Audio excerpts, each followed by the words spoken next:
12ನೇ ಶತಮಾನದಲ್ಲಿ ಕರ್ನಾಟಕದ ಒಂದು ಸಣ್ಣ ಗ್ರಾಮವಾದ ಉಡುತಡಿಯಲ್ಲಿ ನಿರ್ಮಲಾ ಮತ್ತು ಸುಮತಿ ಎಂಬ ದಂಪತಿಗೆ ಹೆಣ್ಣು ಮಗುವಿನ ಜನನವಾಯಿತು. ಆ ಮಗುವಿಗೆ ಮಹಾದೇವಿ ಎಂದು ಹೆಸರಿಡಲಾಯಿತು. ದಂಪತಿಗಳಿಬ್ಬರು ಶಿವನ ಪರಮ ಭಕ್ತರಾಗಿದ್ದರು. ಕಾಲ ಕಳೆದಂತೆ ಅವರ ಪುತ್ರಿಯು ಅವರಂತೆಯೇ ಶಿವಭಕ್ತೆಯಾದಳು.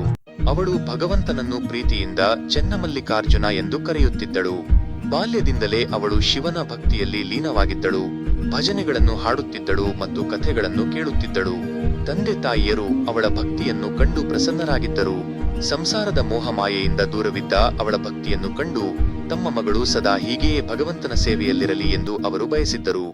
ಒಮ್ಮೆ ಮಹಾದೇವಿಯನ್ನು ಆ ಪ್ರಾಂತ್ಯದ ರಾಜಕೌಶಿಕನು ನೋಡಿದನು ಮತ್ತು ನೋಡಿದ ತಕ್ಷಣವೇ ಅವಳ ಮೇಲೆ ಮೋಹಗೊಂಡನು.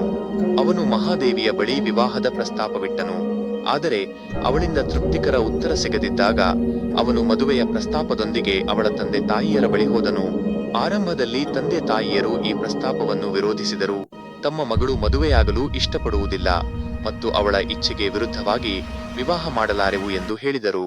ಆದರೆ ರಾಜನ ಮುಂದೆ ಅವರ ಆಟ ನಡೆಯಲಿಲ್ಲ ಮತ್ತು ಬಲವಂತವಾಗಿ ಮದುವೆಯ ಮಾತು ಮುಂದುವರಿಸಬೇಕಾಯಿತು. ಮಹಾದೇವಿ ಮದುವೆಗೆ ಒಪ್ಪಿಕೊಂಡಳು. ಆದರೆ ಮದುವೆಗೆ ಮುನ್ನ ರಾಜನ ಮುಂದೆ ಕೆಲವು ಷರತ್ತುಗಳನ್ನು ಇಟ್ಟಳು. ತಾನು ಆಜೀವನ ಶಿವನ ಭಕ್ತಿ ಮತ್ತು ಆರಾಧನೆ ಮಾಡುವುದಾಗಿ ಹಾಗೂ ಶಿವನನ್ನೇ ತನ್ನ ಪ್ರಥಮ ಪತಿಯಾಗಿ ಸ್ವೀಕರಿಸಿದ್ದೇನೆ ಎಂದು ತಿಳಿಸಿದಳು. ರಾಜನಿಗೆ ಇದು ಒಪ್ಪಿಗೆ ಇಲ್ಲದಿದ್ದರೆ ತಾನು ಮದುವೆಯಾಗುವುದಿಲ್ಲವೆಂದಳು. ರಾಜನು ಮಹಾದೇವಿಯ ಸೌಂದರ್ಯಕ್ಕೆ ಮಾರು ಹೋಗಿದ್ದರಿಂದ ಎಲ್ಲಾ ಷರತ್ತುಗಳನ್ನು ಒಪ್ಪಿಕೊಂಡನು. ತಂದೆ ತಾಯಿಯರು ಬಲವಂತವಾಗಿ ಮಹಾದೇವಿಯ ವಿವಾಹವನ್ನು ರಾಜನೊಂದಿಗೆ ಮಾಡಿಕೊಟ್ಟರು. ವಿವಾಹದ ನಂತರ ಅವಳು ರಾಜನೊಂದಿಗೆ ಅರಮನೆಗೆ ತೆರಳಿದಳು. ಅಲ್ಲಿಯೂ ಅವಳು ಸದಾ ದೇವರ ಪೂಜೆ ಪುನಸ್ಕಾರಗಳಲ್ಲಿ ವ್ಯಸ್ತಳಾಗಿರುತ್ತಿದ್ದಳು ಮತ್ತು ರಾಜನ ಕಡೆಗೆ ಗಮನವನ್ನೇ ಕೊಡುತ್ತಿರಲಿಲ್ಲ. ರಾಜನು ಮಹಾದೇವಿಯನ್ನು ಒಲಿಸಿಕೊಳ್ಳಲು ಪ್ರಯತ್ನಿಸುತ್ತಲೇ ಇದ್ದನು, ಆದರೆ ಅದು ಸಾಧ್ಯವಾಗಲಿಲ್ಲ. ಮಹಾದೇವಿ ಪ್ರತಿ ಬಾರಿಯೂ ತಾನು ಚೆನ್ನಮಲ್ಲಿಕಾರ್ಜುನನನ್ನು ಪತಿಯೆಂದು ಭಾವಿಸಿದ್ದೇನೆ ಮತ್ತು ಆ ಸ್ಥಾನವನ್ನು ಬೇರೆಯವರಿಗೆ ನೀಡಲು ಸಾಧ್ಯವಿಲ್ಲ ಎಂದು ಹೇಳುತ್ತಿದ್ದಳು.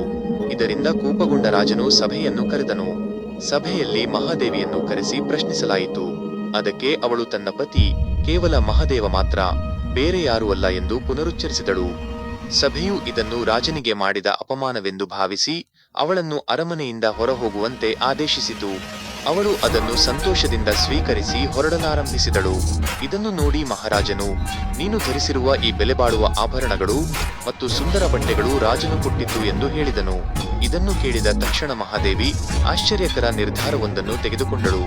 ಶಿವನ ಭಕ್ತಿಯ ಮುಂದೆ ಈ ಆಭರಣ ಮತ್ತು ಸೀರೆಗಳು ಅತ್ಯಂತ ತುಚ್ಛವೆಂದು ಅವಳಿಗೆ ಎನಿಸಿತು. ಅವಳು ತನ್ನೆಲ್ಲ ಬಟ್ಟೆ ಮತ್ತು ಆಭರಣಗಳನ್ನು ಸಭೆಯಲ್ಲೇ ಎಲ್ಲರ ಮುಂದೆ ಕಳಚಿಟ್ಟು ದಿಗಂಬರಿಯಾಗಿ ಸಭೆಯಿಂದ ಹೊರನಡೆದಳು. ಕೆಲವು ಪರಿಚಿತರು ಅವಳನ್ನು ಹಾಗೆ ಮಾಡದಂತೆ ತಡೆದರು, ಆದರೆ ಅವಳ ನಿಶ್ಚಯ ಅಚಲವಾಗಿತ್ತು.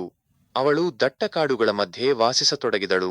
ಜನರು ಅವಳ ಈ ಸಾತ್ವಿಕ ಭಾವ ಮತ್ತು ಸಂಸಾರದ ಮೇಲಿನ ವೈರಾಗ್ಯವನ್ನು ಕೊಂಡಾಡುತ್ತಿದ್ದರು. ಜನರು ಅವಳ ಮಾತುಗಳನ್ನು ಮತ್ತು ವಚನಗಳನ್ನು ಕೇಳುತ್ತಿದ್ದರು. ಮಳೆಯಿರಲಿ ಅಥವಾ ಬಿಸಿಲಿರಲಿ, ಗುಡಿಯಿರಲಿ ಅಥವಾ ಕಾಡಿರಲಿ, ಮಹಾದೇವಿ ಮತ್ತೆಂದು ವಸ್ತ್ರ ಧರಿಸಲಿಲ್ಲ.